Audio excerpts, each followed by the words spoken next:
And welcome back to LinkedIn Logs, the jobs podcast for the website cpluscomedy.com. And like I just said, it's a website. Go there. Welcome back in. This is episode 91. You'll have to excuse me. I'm coming off of literally not even 3 minutes ago ending the interview, the third interview I had with a company. What is going on? How come I can't? Okay, here we go. I got to turn myself up. The third interview I had with a company. And if you haven't listened to the previous episodes, this is episode 91. If you haven't listened to the previous episodes, dating back to, it's November, dating back to September. I was going to say November, which is not a month. But dating back to around September, I just to get things caught up, let's say network and streaming platform a recruiter reached out not even representing, but a recruiter reached out with a job for that platform. I interviewed with the recruiter. The recruiter was like, all right, great. Interview with the company. I did one interview, did two interview. Now I'm on the third. I just did the third. Usually this show comes out on Tuesdays, and I said, let me hold off because this interview could be used for subject matter. Their interview went well. Actually, you know what? let me see. I have notes. I took notes, obviously. This was a point in time where I was like, maybe I should do what people do and use that chat GPT. So what I did was I went over to the chatgpt.com and I put in the job description. I put in my resume. We had a little discussion, me and the AI chatbot, and then we whittled it down to it's a long discussion because this is the culmination of the last two interviews. So interview 2 and interview 3. And I said, just give me bullet points, quick glanceable bullet points as to how I'd fit in, what I would do, blah, blah, blah, all this stuff. Which I did use because it's a combination of my notes and other ones. But now I'm looking at my phone because there are notes on my phone from the interview that I wrote myself. And I wasn't just like typing down. I take notes. Don't worry. I can take notes. So this third interview was just a more or less a meeting the person who works with the last person that I spoke to. If the first interview team, the 2 people I spoke to, I don't know if I'd ever mentioned that. It was 2 people in the first interview. Second interview was 1 person who I believe is a guy who's in charge. And then the third person is that person's right-hand person. I'm trying to be coy, and I don't need to be coy. We had a lovely discussion about, and what I'm so thankful for is that she read my resume, because I've been in interviews, not this set of interviews, but separate interviews where someone doesn't even read my resume. Can you imagine? I interview celebrities for not a living, but for the portfolio of cpluscomedy.com. You can watch a video on youtube.com/cpluscomedy under the interviews. Can you imagine if I went into an interview not knowing anything about anybody? That does not happen. I've spoken to, I don't know the number. I think it's above 150 celebrities, but I think it's close to 150, if it's that. But I can say that I've never gone into an interview going, I don't know who this person is. Now I've accepted an interview, but and thought, I don't know who this person is, but they look interesting. Here's something about me. Here's something about C Plus Comedy. I will never do an interview that I don't want to do. You should look at, there are emails. I don't get a lot of emails for interview requests anymore because there's not a lot of projects right now. But you should look at the emails that I just ignore completely. So we talked about my background. We talked about the expectations and the challenges of the job. And there, it's a streaming platform network thing. And there's going to be a lot of work, which I'm glad for it. You know what's not fun is someone's like, "Oh, so how long were you with CNN? And when's the last time you were there?" Oh boy, 2023. But you have to make it work for yourself. You have to have that confidence. Anyway, the interview went well. They are speaking to another person. I do appreciate that the people I've spoken to are like, "Hey, we like you." And I want them to keep going up that hill, and then push the sign over and say, "Chad, we want you on the team." I don't know why I made it into that horrible analogy, but I'm ready to go. I'm ready to jump in, and that's what that's some of what I was saying. I just reiterate my excitement. Not trying to be thirsty. Not like, please, I need a job. I need to afford food. You see, my snacks are dwindling.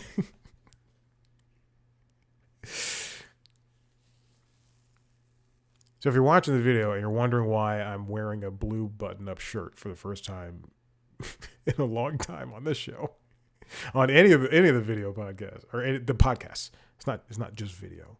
And here's another thing I want to say: the shift to video is it's engrossing all of podcastdom, which is unfortunate. I'm not a huge fan of it. There are shows that I listen to that don't have video, which are fantastic.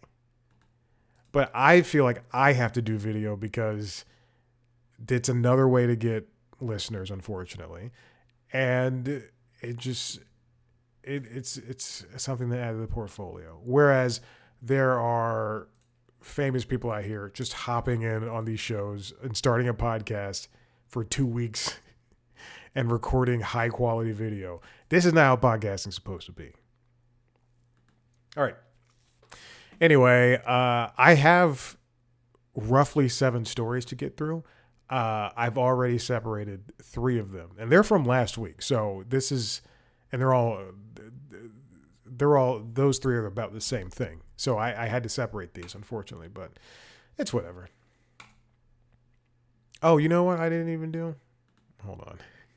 I didn't even set up the, here we go. Yeah, that works for me. All right. This first story comes from the New York Times. It is written by Nicole Sperling. Holes grow in Hollywood's safety net when it's needed most. Production has been not very high when it comes to not just movies and television, but also commercials. The production levels of commercials have gone down in Los Angeles. In the past 2 months alone, a woman who runs a marketing company called Furlined, named Diane McCarter, says that commercials for companies have, in the past 2 months alone, left Los Angeles to shoot in Glasgow, Prague, Mexico City, and Toronto. Just like with movies and TV shows that say they take place in one place but are actually shot somewhere else, so too that can happen in commercials, which to me doesn't really make sense. If you're going to do, an ad spot that is at most a minute and 30 seconds, and then that you're going to chop up for social and chop up for, other ways like streamings and stuff like that, why would you want to go to Ireland to shoot that commercial?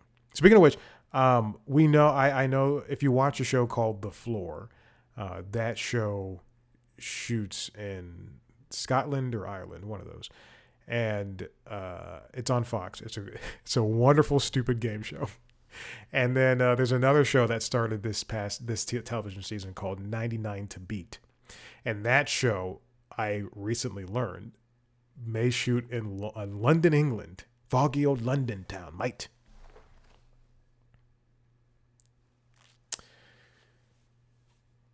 For decades, crew members have counted on commercial production shoots either as their sole source of income or as a way to pay the bills between lulls in film and television production.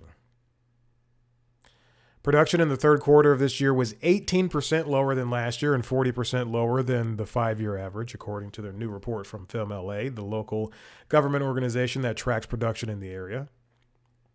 That means the thing that is supposed to be more or less, and I hate using this, the side hustle, the side gig for a camera person or a producer or a casting agent, it's becoming more and more unreliable.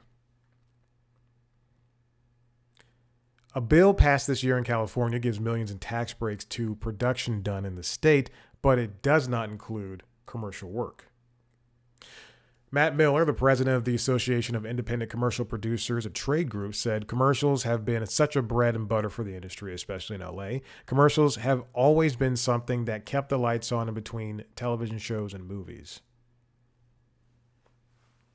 Studios charge commercial productions higher daily rates for production space than those earned for longer film and television productions. It's like a short-term rental. I don't know if my apartment, I think my apartment does business rentals because I will see company cars and company vans that'll say like Jim's business moving business. And also I know at least in my neighborhood in Atlanta, Georgia, in the modernized East Side, Old Fourth Ward, Inman Park, getting way too specific. In my neighborhood, all throughout the apartment complexes, there are state representatives, congressional representatives for districts that live in Rome, that live in Albany or whatever, and their second home, their apartment, I guess is paid for by the state, is here. The only reason I know that is because I've seen these people, seen the tags, seen the license plates, and seen because they're in my garage, they're in other garages as well, and then I ran into a friend of Trump's wife, who was she was very reluctant to say her accent. I'll just say this: I went to a dog park. And this woman had these two dogs, and one dog was big enough for Maverick to play with, my dog, and then another one was just too small, so she was holding it. And then we got to talking, and then I was like, "Oh, so where are you and your husband from?" And then she was like, "Oh, we're from Rome." And then I was like, "Oh, what are you guys doing down here?" And then she was very cagey about telling me. And I was like, "Oh, what is he like?" At one point, I just straight up was like, "Okay, well, what does he do?" Like, because she does not work, and she was like, "He's in Congress," and it's just like, "Oh, okay, all right." So it's whatever. It's fine. I don't care. We were getting along. Until that moment. Otherwise, she left. I was like, "Don't get your fucking dog out of here." I'm just kidding. She was a nice lady. Anyway. So they're charged a lot of money for their locations, the production spaces and all that. And when a commercial production comes into a neighborhood, it often provides a quick cash infusion to local economies with money spent on ancillary expenses such as catering, dry cleaning, and hotel stays. These shoots last a couple of days. People seem to love it. I know in my apartment, there was for months, there was a 90-day fiance being shot. Not for months, for a long time. For months, it was approximately 90 days. Yeah, they were doing that. The dating show that I was on, they shot in a house in Sandy Springs for 2 weeks. 2 weeks? Yeah, because excuse me, the dating show that I worked on, the dating show I was on, that was in Chicago. I was in Chicago for 4 days. But the reason for filming outside Los Angeles is the same for advertising business as it is for the film and television business. Costs. Filming in LA is more expensive than in many other places. These tax breaks are going to have to do more than, offer a quick infusion of cash. It's the Directors Guild and SAG-AFTRA, the unions. I don't know if they're going to do the same kind of push when it comes to commercial work. If they're going to say, "Hey, these people have rights too," because on the outside, they're all fighting for the same thing. SAG and directors and producers and everybody making, television and film. They're essentially the cousins of commercial. So, or commercials are cousins of them. So why not say, hey, we want to help you out with that. The lobbying group that for commercials is planning to ask for 15 million in tax breaks to be dedicated to commercials. By comparison, Governor Newsom just doubled the amount available to film and television productions by 750 million. What's unfortunate is that movies like the Spider-Man movie, the Brand New Day, I believe, moved out of Atlanta too. So these tax incentives are getting really unfortunate. And now this is a podcast that happened to come out yesterday from Wall Street Journal's The Journal podcast, which is, I mean this, such a good business podcast. It's exactly what I want in terms of news, period. Just like I would say the Daily is the Daily is like so popular. It's the vanilla of podcasts. Yes, vanilla is a flavor, but whatever. I would say like the Daily and Fresh Air and NPR Politics podcast. I'm scrolling through the ones I'm subscribed to, and Up First. Of the shows that I listen to, those are, and I guess What's News from WSJ. It's just so boring. And what is Washington Post's podcast? It's the last Washington Post thing I'm a part of. I don't know. Anyway, Post Reports. That's right. Anyway, I feel like those podcasts are the news podcasts that are truly delivering news right down the middle. All I imagine is a softball player throwing a softball. So that's why I did this wild arm swing action. Anyway, this podcast episode that they just put out called Hollywood Jobs Are Disappearing continues along the same lines. It's not just about commercials. It's about the dramatic reduction in Hollywood jobs, period. It's Jessica Mendoza who is hosting this episode, talking about what's going on in terms of Hollywood. And it's an excellent listen, and it covers everything. If you've been following along with the saga of jobs in Hollywood, you know that it covers everything from the SAG-AFTRA strikes, and it moves into how streaming has taken hold, and but it does also cover the people who work in the industry, like this guy Ben Fritz, and talking about, excuse me, not Ben Fritz. It's talking about Thomas Curley, who has worked in the industry for decades, and now he can't even afford his house, and he's probably going to have to sell it and move. And just covers everything like that. Talking about how the market was saturated in 2022, and when this quote unquote streaming bubble popped in 2023, and we had Disney Plus and Netflix and HBO Max just at the time, just all of these platforms saying this is too expensive. We're spending so much and not getting back what we want, which is money. According to one of their sources, the number between 2022 and 2025, the number of major studio productions that started shooting in the U.S. dropped by more than 40%.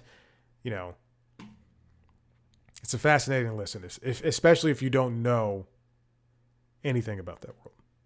Unlike me, I know everything.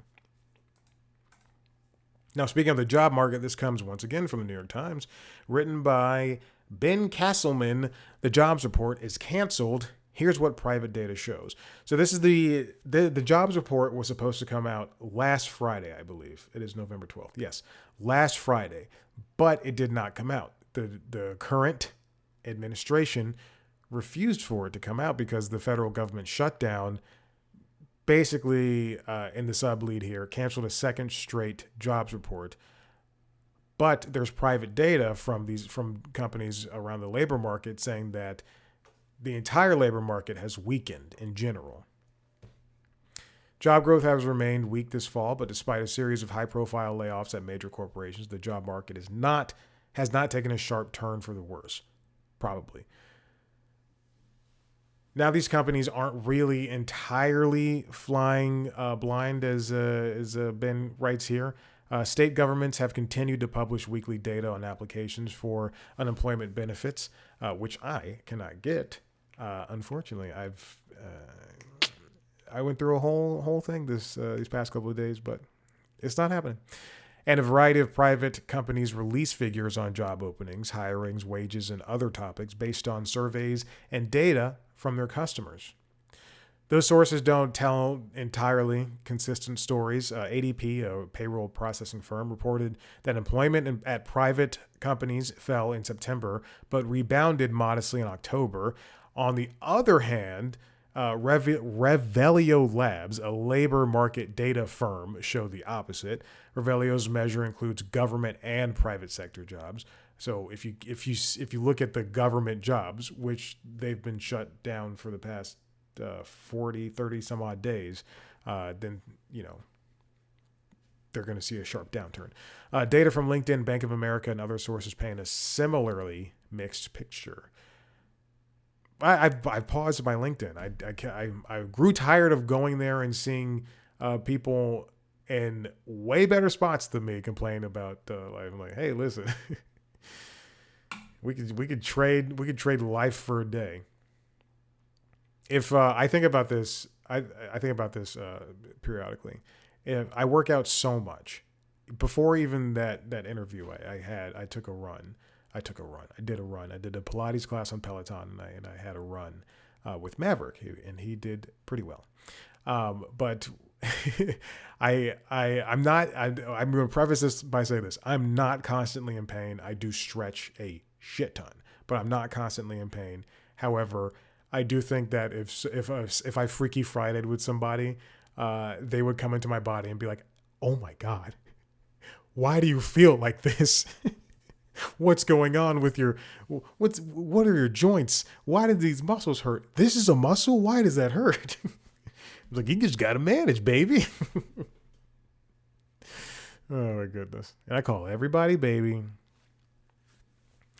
So unfortunately we are just seeing these numbers that are coming from these private companies who are trying to at least, if not paint a picture for the people around them, because you can get this information yourself, it also helps the bottom line for their investors. They say, hey, in this sector of this part of the economy, at least tech jobs are doing well, or at least HR jobs are doing well, or it's just something along those lines. And yeah, so we did not see the jobs report, which is its own problem at this point. About 30,000 federal employees have filed for unemployment benefits since the shutdown began. The labor market has repeatedly defied dire predictions in recent years, but the resilience has been uneven, blah, blah, blah, blah, blah. All right. And finally, this comes from the Hollywood Reporter, written by Alex Weprin. Bob Iger has some advice for his successors. Iger sat down with this podcast called The Rest is History, which is hosted by Dominic Sandbrook and Tom Holland. And it was an interesting thing because they did a tour of, I believe, the newly restored Walt Disney offices. And I watched part of the video, and I don't know why any of that was happening. But Iger, we know, is eventually going to move out of his position of running Disney again for the second time. Some say he probably shouldn't have left. Did Bob Chapek even? Bob Chapek is just a footnote in history. I would say probably in terms of like all of Disney history. Let's do that. Let's look at all of Disney history. There's the blackface, the racism, the anti-Semitism from Walt Disney himself. Let's see what else. The sexism. Oh my God. So Iger says, even though one of the interviewers referred to him as like somebody who has a lot of power, more power than in prime ministers, Iger says, I certainly don't consider myself an emperor. I think about the power of a great story, of course, but I don't think about us being powerful. I think about us having the luxury. That includes both the luxury of being involved with great artists and the luxury of having the resources to tell wonderful stories to the world. And hopefully through our storytelling to have a positive influence on the world. Certainly in today's world, just the ability to make really billions of people happy is an incredible luxury and something that I'm very mindful of, but I don't think about it in terms of having power, except maybe the power to do good. That wasn't as, when he gives answers like that, he is answering the question, and I'm glad he doesn't see himself as someone who has the ability to lord what they have over others. I do think that Disney is in a position, and they obviously recognize it because we've seen in the past, they are in a position where they can influence the people around them. Now, if we go back to when they were fighting with when Ron DeSantis was fighting with Disney just a couple of years ago, in terms of them, that whole situation with Disney Won't Say Gay, where the fans were mad at Disney for their Florida ambitions, and Florida was mad at Disney for their Florida ambitions. And I don't want to rehash that entire ordeal, but Disney's unwillingness to say something at the right moment was a big issue for what the company was doing, because on one hand, they wanted to on the business side, they wanted to build their empire that was Disney down in Florida, but they continued to not do so hot because of the unwillingness to even stand up for what is right.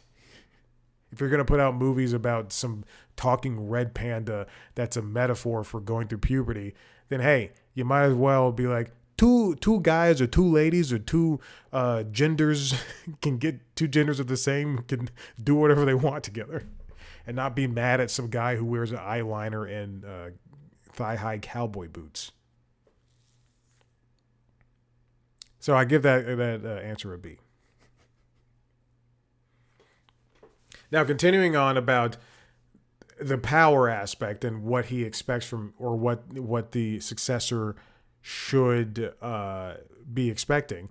He says, quote, I think because of the company's place in the world, I think the person running the company has a special responsibility of sorts to maintain Disney's position in the world as a beloved company, as an admired company, as a company that entertains really the world, everyone of all ages and from all different walks of life. As I think about the future, I would hope that my successors would be respectful of our past and well aware of the values that really created the value of the company in the first place and carry them forward, but not let anything that's been done in the past get in the way of bringing the company to the future.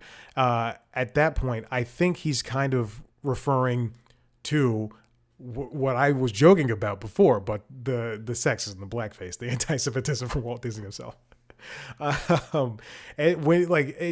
It's Disney recognizing that what movie is Zippity Doodah from? Whatever that movie is, recognizing that is problematic, recognizing that the new Snow White movie, people had issues with. I have not seen it. I have no interest in seeing it. I would rather watch KIF on Disney. You're welcome. KIF's a great show. But it's that type of stuff, and it's recognizing it, but then also Disney not only has to recognize that it existed and that at one point their company was putting out stuff like that. The Zippity Doo. What movie is that? I can't remember. I can see the guy in my head, or those racist crows from Dumbo. But they have to recognize that they're doing that, but then also not try to have that erasure when it comes to it. What was it when George Floyd was murdered by those police officers? Every streaming platform, every television network, every TV show, every movie, 30 Rock, Always Sunny, shows I love, they had some blackface stuff in there, on varying scales. Some people were straight up in just like the most offensive blackface, and then some were just like let me rub some black, like some dark paint on my face in 3 spots. But a lot of them at the time, what we thought, I guess at the time, was corrected themselves and took those episodes or those movies down. But at this point now, 5 or 4 or 5 years removed, I think fans can be like, hey, we're not racist. That was something you guys put out in 2008, and it was a different time, and we recognize that. Give us our episodes of Always Sunny or a 30 Rock back. So it's just not having that erasure. I mean, it's just, I think about this all the time when it comes to video game preservation. Everything, and movies and TV shows and music, everything should be available to everybody. The only thing that should be stopping you is the price of something. But how is this a successor saying that Iger saying that, hey, we need to get somebody who is able to help push Disney in the future? And one thing, I talk a lot of junk about Disney. I talk a lot of junk about Netflix, but there's a reason why those two companies are doing so well. There's a reason why Netflix can go out and partner up with Spotify, partner up with SiriusXM, and a bunch of other podcasters and say, hey, we'll give you some money. Just let us be the exclusive streaming home for the video of that podcast. Or Netflix can put out, can buy WWE streaming rights. And in the same way, Disney is able to have what feels like 90% of the shows and movies that they've ever made on Disney Plus.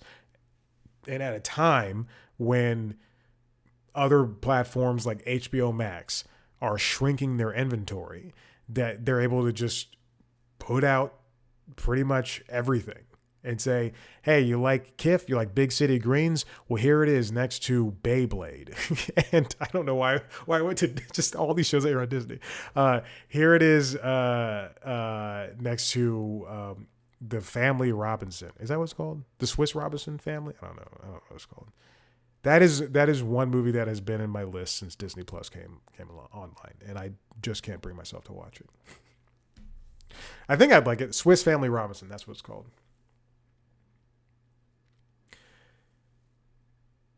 He also talks about how Iger doesn't think about the price of a project when it starts, in which, yeah, you can always do the price later. You just have to have the idea. It's kind of I think how Pixar works at points. The brain trust they have there. They start with an idea, see if they can develop it, and sometimes they work out, and you get Toy Story 5. The teaser came out yesterday. Other times it doesn't work out, and you get Newt. I believe that's a movie that they teased so much, or at least if you were paying attention, they teased it so much, Newt. And then they released concept art. They had like a teaser trailer, and then the movie just wasn't working for them creatively, and they canned it. He does talk about AI. He says it's harder today to tell the story of Tomorrowland. We have AI, which maybe that's even endless in terms of what the future looks like. Boundless. I just think it gets harder. I don't know if that really says anything. I tried to spin that, but it just didn't work for me. Anyway, if you are interested in seeing that conversation, it's 30 minutes. I just watched the tour part of Walt's restored offices, which again I think it was just, why would you do that? It's fascinating. Do you give tours? Anyway, yeah, I know I give Disney a lot of guff, but I do think they know. No, I don't think. I know they know what they're doing. That's because they're Disney, and people, for better or worse, are going to, with the exception of the Jimmy Kimmel support Disney, with the exception, I had to finish this sentence. With the exception of what happened with Jimmy Kimmel, because we know Disney lost a lot of subscriptions during that time when they took him off the air on ABC. We know that they lost a lot of subscriptions. However, I do think in the long term, people just associate Disney with making good things. It doesn't matter if the Marvel movie failed at the box office. They put on Disney Plus, and it's going to be in the top 10 for the next couple of months. I'm talking about Fantastic Four. I'm talking about Ant-Man Quantumania. I'm talking about whatever came before Fantastic Four. I cannot remember it. I was cycling on Saturday morning. It was 8 a.m. and I was cycling and I needed something to watch because I've already watched all the shows. I finished Blind Spot. I was working through Blind Spot. I was working through Gotham months ago, so I finished both of those shows. And I was like, all right, I just want to watch a movie. And in the, I don't know, hour I was cycling, I watched Blade for the first time, and that was a fun little movie. But I knew it was on Hulu, and I said, let me go to Disney Plus. I'll watch because that's where the Marvel stuff is. So I went to Disney Plus, and I saw, what is it called? The new Fantastic Four was there, and I know that movie was in theaters for a little bit of time, but you know, Superman did pretty well. The new Superman reboot by James Gunn at Warner Brothers. I refuse to say Discovery, but that did well, and it felt like that moved to streaming even faster. It was in streaming like within like the month or two, and then it was on sale, and I mean like from $20 down to $10, like within a matter of days as soon as it hit digital. So that was very strange. But again, I feel as though like even if a movie doesn't do terribly well at the box office, like make gangbusters and loads and gobs of quarters of millions of dollars, I do think people just equate Disney with quality, and no matter what they do, they can just put something out and it'll be, for the sake of the argument, quote unquote, good, and people will just say, hey, did you see that new show on Disney Plus? You know, that's I can't wait to watch it when I get home. I can't think of a new show on Disney Plus. All I do is watch The Simpsons. I watch The Simpsons and Kif, so you're welcome. All I do is watch The Simpsons. Every single episode for 37 seasons. I've seen everything. It's ridiculous. Listen, if you like what you heard here, head to the website cpluscomedy.com, where you can see me sometimes talk to famous people. You see the culmination of everything I've ever done. If you want to see me talk to famous people, go to youtube.com/cpluscomedy, where you can watch the interviews. I just put out an interview with the lovely Tiffany Haddish and her friends. So check it out. It's not very long. That's what happens when you do junkets, baby. So check it out. youtube.com/cpluscomedy. That's also where you can see the video version of this show, as well as the other podcasts, The Constitutionals, the Entertainment Business News Podcast, and Late Night Lately, the Late Night Show, now with a monologue. Subscribe to all those shows wherever you get your podcasts. Follow us on social media, on Blue Sky, Instagram, and TikTok @CPlusComedy, me @ChatBlackWhite. Thank you so much for listening. I'll see you next time. Bye.